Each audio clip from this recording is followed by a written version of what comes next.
Good evening. I'm Jessica Layton, on the run and captured. Officials in Jefferson County have been pursuing it, and the chase came to an end this afternoon. But we're not talking about a criminal. We are talking about a moose. 7 News reporter Andrea Friedman has been on the wild moose chase all day and joins us live now with details on this bizarre story. Andrea, what is this all about? Well, you usually only see a moose in the Adirondacks, but somehow one made it right here to the city of Watertown, and the animal took quite a tour. The first sightings began around 7 a.m.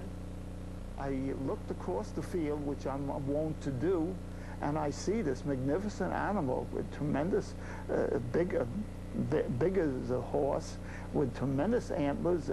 Bob Jupiter saw the moose right outside his window at Ives Hill, and he wasn't the only one. Well, it was breathtaking. It was a huge animal, of course, and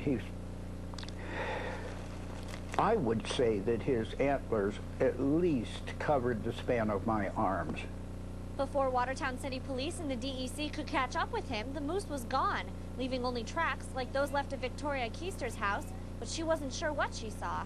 I could see what I thought was a horse in our neighbor's backyard, and then I got to looking, and what I thought I saw was moose antlers, but I said, no, that can't be it. It's got to be just a big buck. There were sightings from Thompson Park to Pearl Street to the City Industrial Park, and finally, everyone caught up with him when he was hanging out in a backyard on Paddock Street. Probably the first time, probably in 50 years, you ever seen anything like this in Watertown. I've seen one probably 10, 12 years ago up in Krogan, but not in the city. It's huge. It's like I've never seen one before, so it's really cool. The DEC used a tranquilizer gun to sedate the moose, but it did try to make a break for it before they were able to load it into a trailer on the Ives Hill Golf Course. A lot of spectators noticed the moose's antlers were cut off and are wondering why. The DEC says there are a couple of reasons. The animal is a lot easier to handle without them, and there was also the worry it would get hurt with its antlers in the trailer. The antlers do grow back every year. DEC officials are releasing the moose into the Five Ponds Wilderness Area in St. Lawrence County. Jessica?